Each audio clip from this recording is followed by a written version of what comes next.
Good afternoon, YouTube, and welcome to Fantasy Forecast for Friday, November 4th, 2016. I hope you guys are enjoying the cash wins. Let's go ahead and review yesterday's results real fast. It's been fun, obviously. Oh, ignore the football. Anyways, we landed 30 and 100. I confirmed with everyone this hit double ups and this hit quins. So, this didn't hit quins, sorry. It hit double ups and it hit, 50-50s, which is what I tell everyone to play. And I'll go into that in more detail. This is going to be a little longer video today, guys. I want to explain to everyone that might be playing these lineups in tournaments why I'm saying to play these in cash games and how you actually win a cash game and how you select a cash game, that kind of stuff.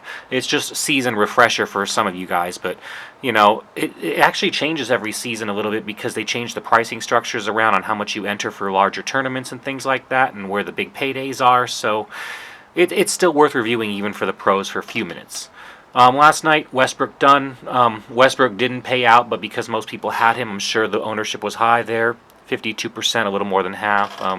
So, as long as you have other people that are going to pay out that are a little less than half, and it was Alphabet was probably less than half, 27, and he paid out more than value. So, as long as you make up with guys like that, you're going to be fine. And that's why you take a high ownership chalk play in a cash game. You know that those scores, even though they might be slightly disappointing, as long as they hit their floor, you're going to get a good enough score that wins you a cash line. Westbrook 42, Dunn 24, Alphabet 53, J.R. Smith only 17 points, but enough with 17% ownership and 4 times value. KD pulled up about 5 times value in his little quote-unquote revenge game. It wasn't really. Wilson Chandler did end up getting extra points in minutes, so that was more than 5 times value. It was good to hold up the small forward. Dieng was really bad. Obviously, he just did not pull off anything in terms of shooting. I believe he had 2 points in the night and 4 turnovers. Yep, 2 points, 4 turnovers. So, not good. And 55% owned, too, because of how hot he'd been lately. That'll bring his ownership down on the next game, and you'll just have to look at minutes and, consider, is the guy just going to be streaky, or was it just a bad night? Personally, I watched the game, and I think the shots, they just didn't hit, and sometimes you're off. It can continue into the next game, or it could be an off night. We'll see. Amir Johnson, same kind of thing because he's a little points dependent and there were only 3 points. He filled out the rest of the stat sheet just like you expect, and that's the floor that the guy is going to give you. But that's why the cash game floor at 77% ownership is just fine. You didn't really get hurt by having him, and then having a guy like Zeller at your center really paid out with only 11% ownership, on a 100-game league. So you figure it's going to be around 10 to 15 for most bigger contests as well. And we can confirm that in a moment. I did this for just that reason, because I planned on doing this show. So yesterday, regardless of winning, I needed to enter into the single entry dribbler.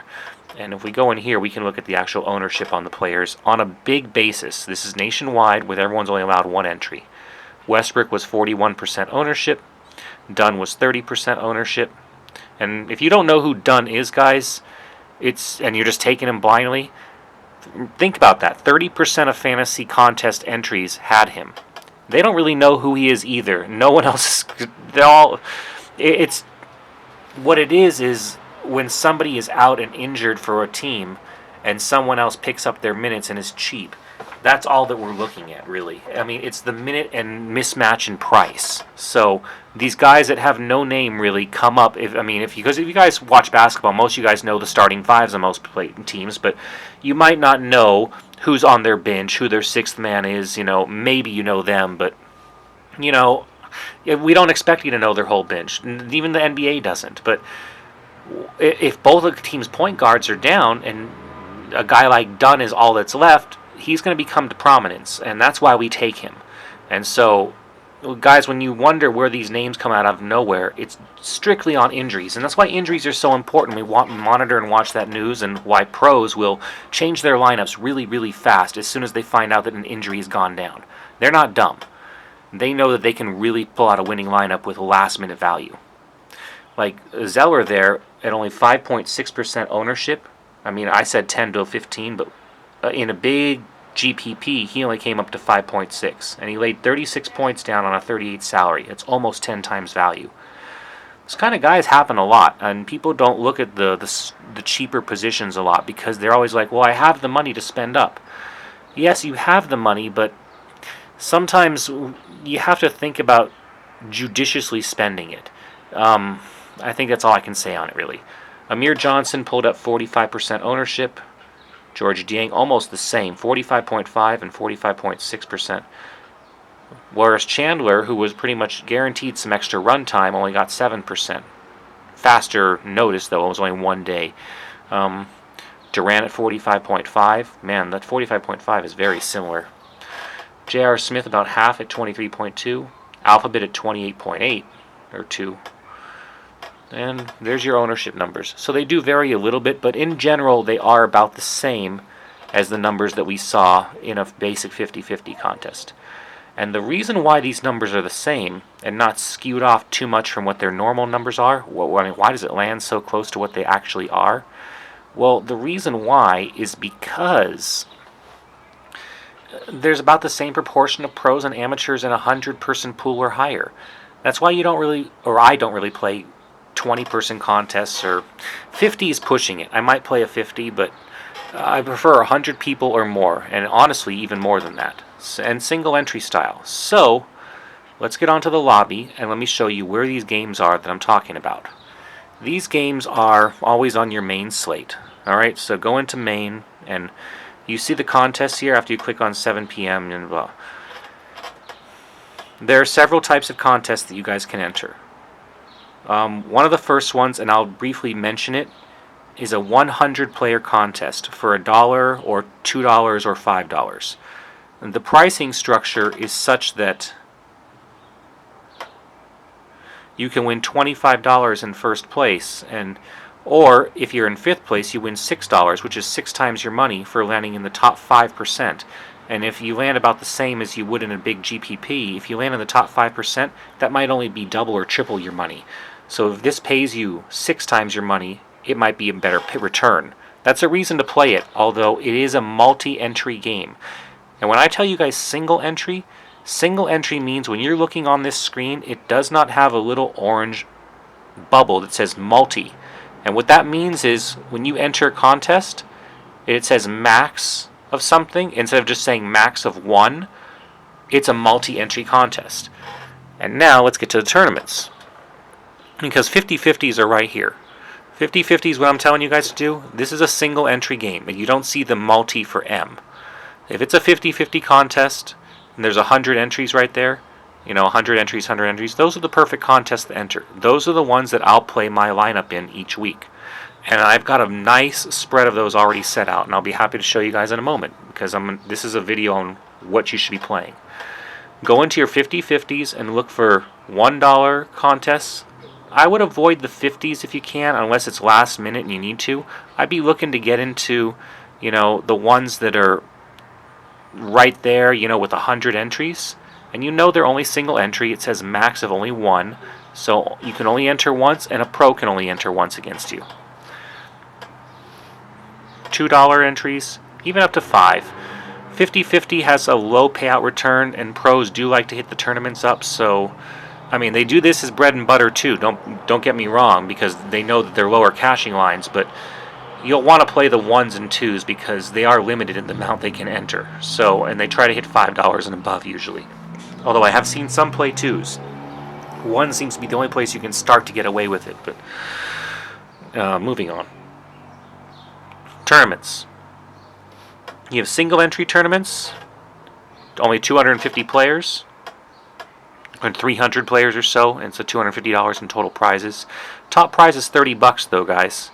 So think about that. There was a 100-player contest back there, and yes, they did let 3 entries go in, but at a $1 level, they're usually not pros, or they don't play a lot. And I would be recommending, if you can win 25 at the top against 100 people for $1, or $30 at the top of 300 people, maybe you want to play about the 100-person contest instead if you're going to invest that $1. The flip side of it is you can invest the $1 in a contest that actually gives you a large payday, and in terms of a single entry. And that would be like, your NBA block single entry or the $1, which I'm already entered in if you look in Uncubbings. It's over here somewhere. There we go. Let's look at this contest entry structure. For $1, and it's the largest single entry they have, top prize is $2,000. Now there's 35,000 entries allowed in this, and it pays the top 7,100 people, so about the top 20%. And if you hit that top 20% level, you make $2. However, you need to get to basically the top 10% level to make 2.5 times your money, $2.50. You need to get to, let's see, that's the top 6%, I believe, to make triple your money. When you hit 1,000th place, you need to be in the top, a little above the top 3%, like the top 2.7%. The top 3% gets 4 times their money. The top 2%, well, a little like top 1.8, 1 point whatever, gets 5 times their money. It's not only up to here, where it jumps from 5 to 10, that you really start to see a difference. You need to be within the top 1% of scores to get 10 times your money. Remember what we were talking about before? For $1, you'll win $25 on a 100-person contest? Or, on the other ones at 30. Even the $30 payout at, for a 300-person contest. This has 35,000 people, guys. Okay. I think you guys are understanding. You need to be in the top 0.1%. 0.1% of these big contests to get more than $25 back. And Quinellas, the single entries Quinellas that have 500 people entering them or something like that, or 113 or whatever, and they pay 5 times your money in the top 20 to the top 100 people, well, that's pretty much the top 18%. So, but here, you need to be above the top 1% to get 5 times your money. And that just starts to boggle the mind, and you start to understand why people play Quinellas. And yeah, when they land first atop, and they're like, I could have won more money, like $200 or $300, but not really. They got 5 times their money, and a lot of times they land in that 18% to 2% range, and that's why they're very happy. Guys, look at Quinellas as beautiful contest options. Look at single entries and look at double ups. To double up your money, you need to land in the top 10 to 20%. But yet you can play a contest right before that lets you land in the top 44%. Why not do that? Especially when you guys start looking at the big ones. Because I know everyone looks at this. Everyone looks at the NBA shot tournament. Alright? And that's the lineup for today. But other than that, let's look at the prizes on it. $50,000 to first, right? Looks awesome. 137,000 entries. That means the top 27,500 would be the top 20%. Top 20%. So $3 gets you $5. It's not even double your money. You get double your money once you're above the top 10%. Top 10% would be up to 13,725. That's in here. So this is like the top 9% or something like that, or above, you know what I mean? 9.5, whatever. Then you get double. It's $3 gets you 6. To get up to even 5 times your money, you need to be in the top 1% counts. The top 2% would be 2750. Oh, well, if you're at the very bottom of the top 2%, you still don't get it. You only get 10 instead of 15. I think you guys are understanding what I'm talking about. These contests are so hard with the strange lineups that people can come up with, and sometimes it's that weird bench guy that nobody thought of. It almost always is. And that's why when I enter 30 or 40 different times, and not in this contest, but I would enter 30 or 40 times in the cheapest contest that's possible, because that's the way I'm going to make my money. So I'll look at tournaments, and I'll go in here, and which one is that entered into? Or is it already gone? Have I taken... Is that the cheapest one for today? If that's the cheapest one, then I would be playing that one like 50 times. Or, 20 times. Or whatever my lineup started to show me, I can search this by prizes. That's how I know what field I want. Yeah, $3 seems to be the cheapest with multi-entry. And guys, when I say avoid the multi-entry games, they all have an orange M on them. If they don't have an orange M, that's where you can play and know that they can only run one lineup against you. And yes, the prizes are smaller, but I don't know. Would you guys be happy with $2,000 or $3,000 or whatever it pays out? I'd be pretty happy with it for just a $1 or $2 investment. And you're avoiding all the pros really trying to crush you. So why not do that? And that's why FanDuel's introduced these games that have 5 entries max as well. They understand that people don't want to play against 100 different lineups. Going back here. So when I say, guys, enter a single entry game, single entry means play these type of games if you're going to do a tournament at all. And when you're making the lineup, probably don't use my lineup exactly. Because I'll tell you guys, I've looked in these contests and seen there are 15, 20 different people duplicating my lineup in tournaments. So, there's a lot of followers. So I would try to avoid that somewhat and, tweak the entry a little bit and try to land on top because it makes more sense. Finally, at the bottom, multipliers. See, there's double ups, but they have M's for multi-entry. And what a lot of pros will do, they will enter this contest 100 times because it's still $200, and it doesn't show up weird on their screen. It just shows $2 times 100 for the entries. So they can just click enter a bunch of times. It's real fast, and they've entered for $50, $100, $200, and this is a more pro-loaded game, and they will play it. And for higher dollar amounts, $5 as well, you can see them loaded in when you look at contest entries. If you guys are wondering how to find contest entries, click on info and go in and look at the entries right there. Look, Canary NIU has entered how many times? 99. So he decided to enter 25 times. He dropped $50 right off the bat. That's the first person in there. Then there's another 3. And then that just goes on from number, 29 all the way through to how much did he put in. So this big one is flooded with people. And you know what I'm trying to tell you guys? I'm trying to say, save a little, more than $100 worth. It looks like it's a maximum number of entries, all entered in as fast as possible. So, yeah, $150, that's $300 that guy's trying to win. Maybe try to avoid him. How do I do that, Mike? Go back and look for ones that do not allow multi-entry. Do you see these double ups? And yes, those ones are expensive, but let's resort this by the price. Sorry, entry fee up. Double ups, 50 entries, $1,000 total prize pool. The really nice ones, though, are these guys. 568 entries, but look, it's a single entry pool. Right? What's not to love? Okay, so that's how I would play this. And when I tell you guys to enter the single entry double ups, look for the contests that have as many contest participants as possible, but also don't allow any more than 1 entry. And take them. You want this to be a majority of your money. Okay? So now let's go into the upcoming contests for today that I have. And let's look. Look at the spread that I have set up. We have $22 in contest entry fees. I don't know if you can see that at the top.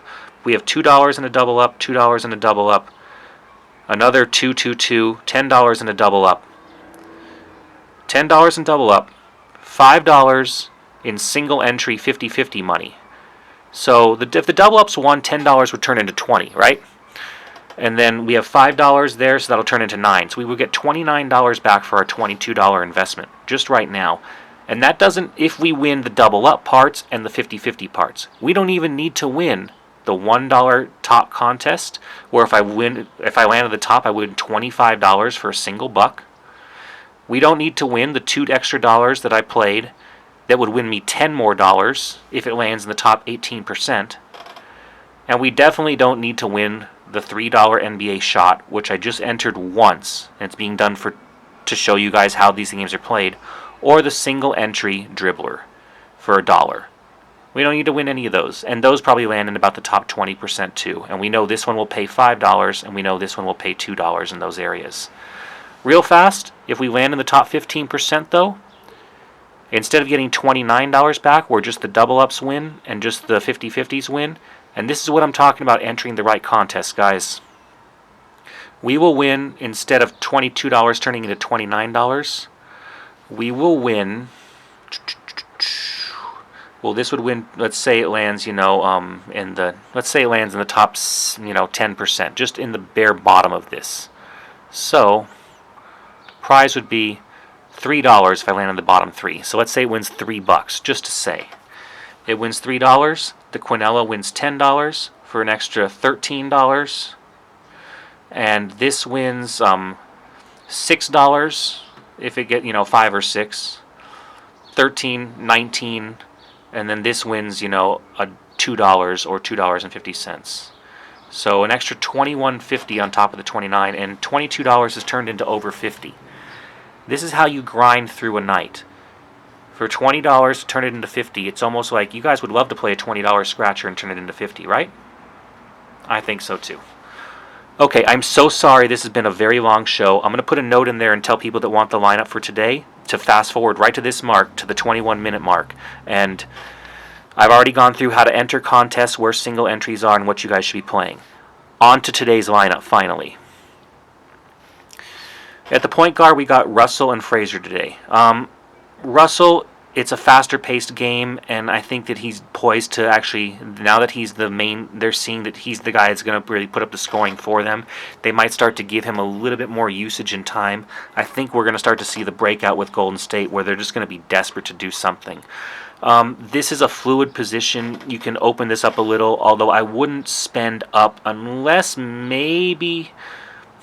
honestly, if you think the Lakers can hang with Golden State, you can take Curry today because, they're pretty weak against the point guard position. But other than that, I would be spending down. I would look at Deron Williams too, other than D'Angelo. That's certainly a play at only $100 less. I wouldn't fault any of you guys for taking that. JJ Barea will save you a little bit of money too. I would be looking at that as well. Let's see here. Anything else? No. Other than that, I think it's a little light on the position, actually. So I would have... and Tim Frazier is just your go-to yet again. As long as he stays at 55 and against the Suns, it's a fast-paced game. I'm going to take it all the way to the bank yet again. At the shot guard position, DeRozan... I'm taking him because just the dominant performances he's been putting up lately. I'm not sure if we're going to see it stop, but he is on home court, and if Miami can hang a little, and this is one of those things where I think they will. Although I think Toronto's going to control the pace of the game a little bit, I think Miami's going to hang with them. I think Dragic will get a few extra points, and I just think things are going to happen. So, and this is just me guessing on point scores and just, I'm not sure, but so I think DeRozan's in a nice position again to hit definitely his floor of 34 points, which is like a 4 times value, but I think we're in line for 40 again, which is pretty close to the 5 times value that we need, and, if he pulls out 45 or 50, we're going to look golden. He is expensive, though, so I wouldn't fault you guys for dropping down. You can look at McCollum, but, the performance that we've all been expecting just still hasn't popped up yet, and I think we'd like to all see that one time before we start investing in him. They are just begging us to play Klay Thompson at this point. Now he's under 6,000 and he's against the Lakers. So, like I say, you can play anyone against the Lakers, but the thing with Klay is that the same situation applies. I want to see something good come out of him, and he hasn't put up any of those performances we remember from last year. And I'm wondering if he's being hurt even worse than Curry is with the addition of KD over in Golden State. We shall see. We got Devin Booker at the shot guard position. Definitely looking at him today. Because New Orleans is weak, but I have a feeling that since both teams it's just going to be fast and running around, and I'm going to want Davis today in a clash game, which I have. But I'd be looking at Booker as well if you want some options. Farther down the list, Kilpatrick is shot dependent. You can look at Kilpatrick again today. He's paid out before for us. I'm just sticking away from today. I don't know if it's going to happen. I think that game is going to play closer, and he's more of a secondary player. And I don't see much else here in the cheap areas, so let's move on. Wesley Matthews. That's almost like bank it and go to me. I'm forgetting who it is that's out right now. I'm having a mind blank because I only have 5 minutes left of recording, but there's a starter out for Dallas right now, and the extra minutes are going to be distributed around a bit, and unless I'm confusing my teams, but I'm pretty sure. Either way, I know Wesley Matthews is getting his minutes, and I like the floor on a cash game, so I'm taking it. Small forward was a no-brainer. I set this one up last night, guys, and I don't even need to think about it. KD against the Lakers, with how much dominant he's been as the force now on Golden State, no question there. And scrolling down, you can look at Justice Winslow again at 5,000 if you need to save a little money. But T.J. Warren, yet again, he's been priced up a little bit, but not to where he needs to be. Not at the 34-point average performance with 5 games back behind us. You're looking at more than 6 times value, and I don't see his minute run going down. Davis. Guys, you're getting to know now he's hit or miss, but on a cash game, if you miss, you lose. So, Davis. Your other options besides Davis, Green can have a bounce back today, no question, against the Lakers. I would avoid Griffin today. I don't think he's going to do so hot against Memphis.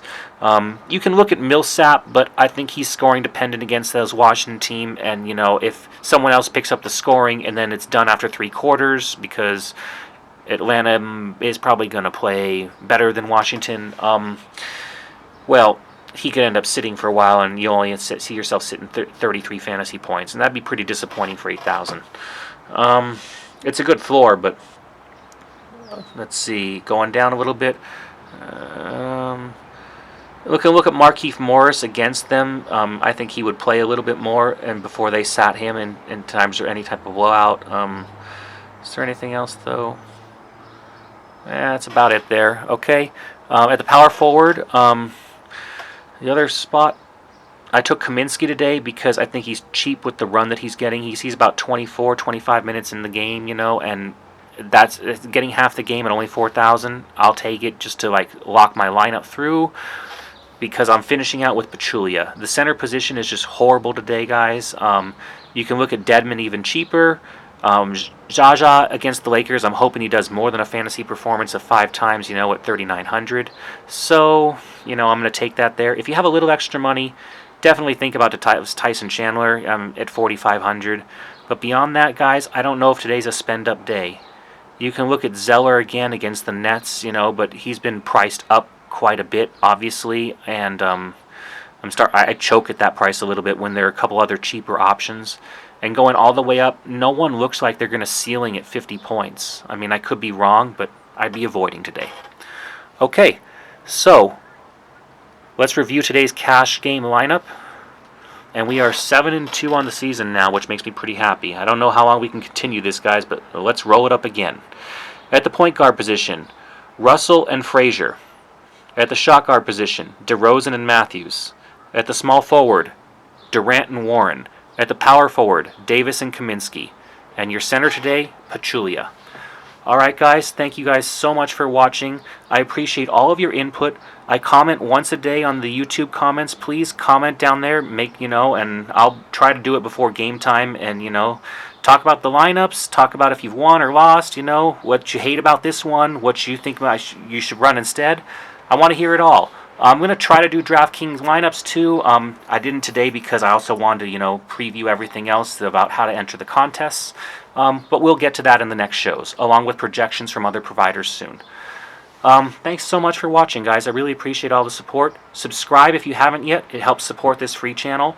Watch the ads, please. Even if you don't like them, it helps support the channel. I hate that I had to add that, but it's really expensive to start to do this, guys. You'd be surprised.